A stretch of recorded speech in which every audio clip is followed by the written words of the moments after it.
warm welcome for Vlad. All right.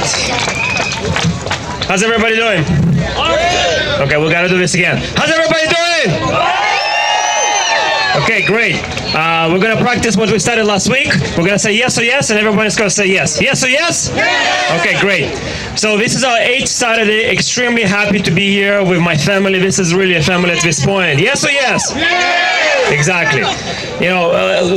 Considering that we're not supposed to be here, and we're here anyway because we really know what's happening out there in terms of the data. The real data is coming out. It's hard to keep track how much breaking news happening, and then they try to retract it later. But we already know. If you haven't heard already, World Health Organization, one of the main doctors actually made a statement early this week saying there is no transmission between healthy people. They call them asymptomatic, but we're going to call it healthy people, right? So, and unfortunately, because she got backlash from the World Health Organization, because the whole world said, like, stop, wait, what do you mean? There's no transmission between healthy people? So what on earth have we been doing for the last 3 months? Right? Yes or yes? Yes? Exactly. And because of the backlash from World Health Organization, she had to retract it, saying, well, I didn't really mean it, I make a mistake, this and that. But again, at least she had the nerve to say it to begin with. So for people that were still hesitant, they were not really clear. I know most of the people here know this from before anyway, but as we know, a lot of people are still confused. There's so much misleading information coming from the government and so-called experts. So I understand people being confused, people being scared, and it's unfortunate, right? So we have to have some compassion for people like that, for sure. Do your best, not to get too confrontational. My always recommendation is the best strategy is to plant the seed of doubt. Just help them to make a pause and at least question what's really taking place, right? That's a much better approach than to get confrontational. And I get it. It's very emotional for a lot of people. A lot of people stressed, being locked up in a house. Some people literally have not left the house in 3 months. Like, that's unfortunate. And I blame the government and so-called expert for horrendous medical quotation mark advice that they're giving to those people. Because those people are so scared they don't want to leave their house. They are afraid to be with other people. So again, have some compassion. People are stressed for sure, but at the same time, it's our responsibility to educate, because a so-called expert not going to do their job. It's up to us to do the job of making sure that people know what's really taking place. Yeah. Yes or yes? Yeah. Exactly. So besides the World Health Organization making that statement, it's important to know there's actually a lot of studies coming out now outside of Canada, and we're going to use it until we have something like that in Canada. There was a study done in France with a child that was actually infected, tested positive for COVID, and he was exposed to over 112 different people and children, and not a single person got infected from that child.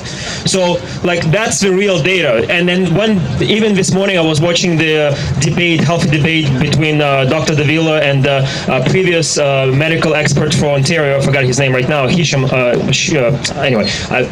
They were talking about, and Davila to this day says, there's no real data to show that, there's no transmission. There is a data showing there's clinical study was done with over 400 people infected, tested positive. Not a single person got infected with the virus. There's this study from France with a child. There's actually a study from China. Whichever question or not question the data, there's a study from China that out of 7,500 people, only one person supposedly got infected with the virus. So there's really no transmission that's taking place, and they still not allowing us to be in public. As you know, they allowed us to make bubbles or circles or whatever. It's hard to keep track with all this BS terminology been trying to impose on us. But Ford said yesterday that now we're allowed to hug our loved ones. What a joke this is. They're really treating us as not even as children. They're going to allow or not allow us to hug other people. It's ridiculous what's taking place. Again, we've been coming here. This is our 8th Saturday. Hug, yes. Woo! Thank you. We actually have a lot of nurses. We have a lot of dietitians here. Give it up for yes. We have dentists, we have nurses, we have dietitians, we have real health experts here in the crowd, because we know the truth. These people know what's really taking place. So, and as you know, even CBC, considering how government propaganda that establishment is, they actually published an article saying that how come Doug Ford haven't released the names of the experts that making this recommendation. And he said, well, we have these experts, this and that. Like, I want to see them. I want to talk to them. I want to ask them questions, or at least having our experts asking those people questions. And then he haven't released it. It's total BS, for sure. So the other thing I was going to say is, so like we've been coming here for 8 weeks, right? Everyone's healthy, everybody's well. The transmission, again, as I just discussed, many clinical studies are happening, and I'm hoping a lot more will be coming out as well, showing that we can be outside, we must be outside, we need to hug other people, we have a healthy immune system, and everything that the government is doing is to suppress, unfortunately, the healthy immune system of people, and that's something that we have to be very, very alert and reject and stand in our ground, that I know how to take care of my body. I don't go to the doctors on a regular basis because I am a healthy person, and I do every single day everything to take care of my own health. And I'm not going to take one expert advice, quotation, big quotation marks, expert advice, telling me that I need to stay away from people, I'm not allowed to hug people, I need to wear the mask in public all the time. It's ridiculous. Like, the hug of a mask is done on purpose, because not just that we don't want to wear the mask, we need to hug other people, we need to be in the social gatherings with other people.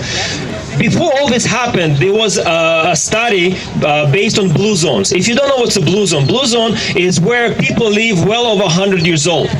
Now, do you know what was the main, I really want everyone to go back. If it would be one thing, you guys all go back to your family and friends and give them one piece of information.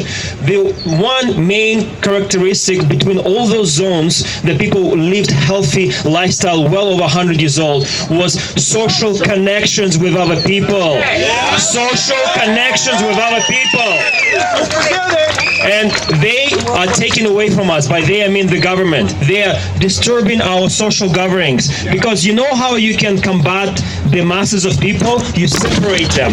And that's exactly what we're doing. Because then we are in numbers, we are strong, we are healthy, and we can oppose those regulations. But then we're not allowed to come together. We're not allowed to have sports gatherings. We're not allowed to have sports activities. Anything that elevates our health, our energy, and our positivity, it's been forbidden for the last 3 months. How does that make any sense if they want us to be healthy?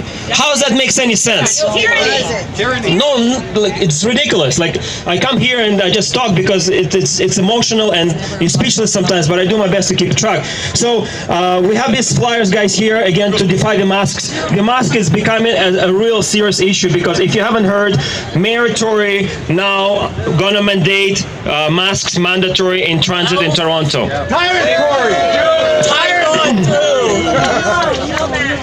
We have to really defy this. So Mayor Tory said they're going to make mandatory masks from July 2nd. That's the real information. Some people sending me something about $3,000 fine and masks already. No. So from July 2nd in Toronto, the masks in transit will be mandatory. Now, Tory said we're not going to focus on enforcement. We're going to focus on education. So we're going to focus on our education. Yes or yes?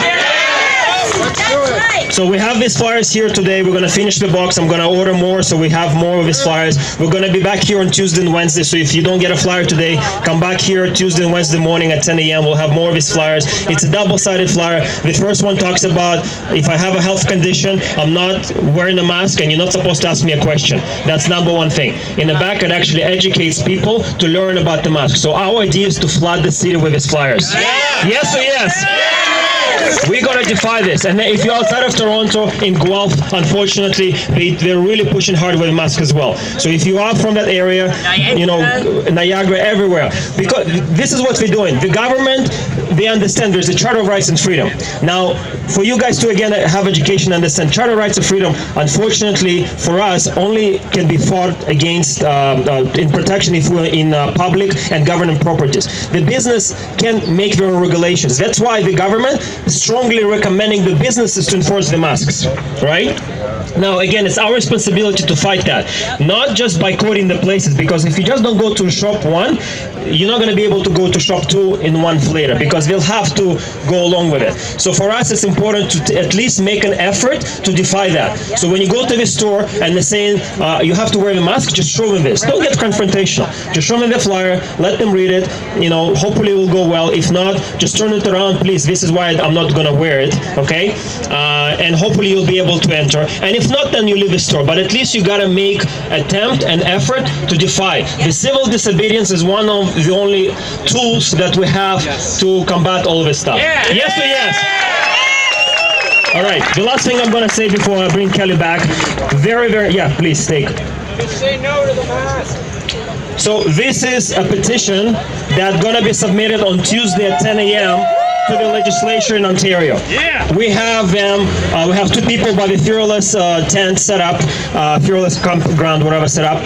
So it has to be filled up in full. We have an online version, which is great. We need those names and numbers too, but only physical one will be submitted on Tuesday morning. So thank you for everyone filling this online, but we must fill out this in person today, okay? And if for whatever reason you're not here, or other people who would like to fill this out, please come 9:30 on Tuesday morning. We'll be here Tuesday morning at 9:30. So whoever doesn't have a chance or wants to fill this out, 9:30 on Tuesday morning we'll be here, because we'll submit it at 10 o'clock. So if anyone wants to make an effort and tell more people, because the more signatures we have, full information filled out, that's going to go to this building right here, and they have to examine it, and they have to look at it, and that's part of what we can do. When people come to me and say, what can I do? This is one real action that every single person around GTA can do. Yes or yes? Yes! Thank you. And then the last thing, we have a lot of water donated today by Chris Sky at our Fearless Ontario campground. Give it up for Chris. So every single person, please go ahead and grab a water for you after the speeches. And let me bring Kelly back. Thank you. Stay healthy. Love you all.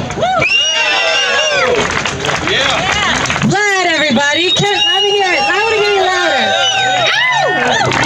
Yes, to sign these petitions is extremely important. Your physical signature counts so much. I can't even begin to explain to you all.